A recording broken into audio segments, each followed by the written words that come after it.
I want so much to remind you who you are.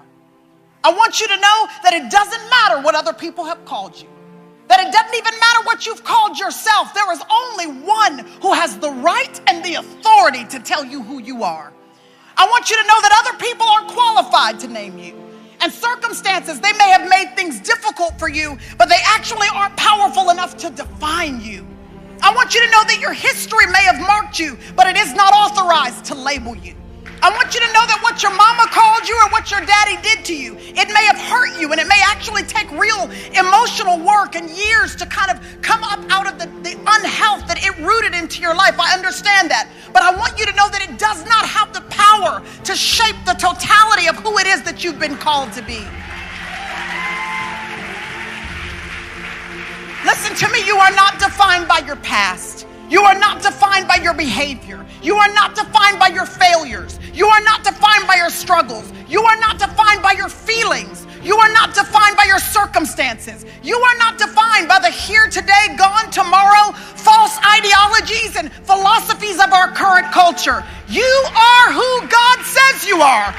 You are a person that has been redeemed and chosen, adopted, and qualified. You are not a mistake.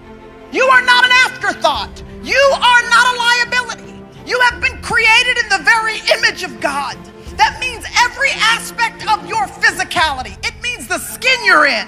It means the hair texture that is on your head. It means the structure of your body.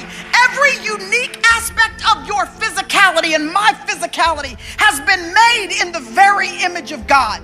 That even your personality is a unique expression of the creative genius of God. You are made and fitted with the uniqueness of your personality and your temperament in the image of God. You are not introverted by mistake. You are not extroverted by mistake. You are who God created you to be. Even your weaknesses aren't a liability. They are actually a unique fitting by God, because your weaknesses just become a platform for the strength of God to be displayed through your life. God and are unique as an individual. You are different than any of us. God made you a certain way on purpose. Quit allowing the world to discredit your divine design. Quit allowing the world to ruin your life. It'll ruin your purpose. And so, y'all, we live in a day and age where, if you have not noticed, where the enemy is running rampant with this issue of identity. We can tell this because everything is being redefined. The things that God has already given definitions to, everybody's trying to redefine. But you are who God says you are. You are who He has created. This issue of identity, y'all, is so important because the enemy wants so much to twist and turn your identity, your image of who God has created you to be. Because you will either live up to or you will live down to whatever you believe to be true about who you are. So this issue of identity is so critical. Now, the enemy will work overtime to try to steal your sense of value, your sense of worth. Nobody values you more than God. Nobody. The Bible says this in Isaiah 43:4. God says, you are precious to me. Now, your parents may have never called you precious, but God does.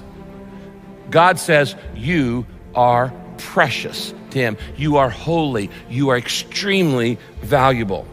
Now, why am I extremely valuable? It's because Jesus gave His life for me.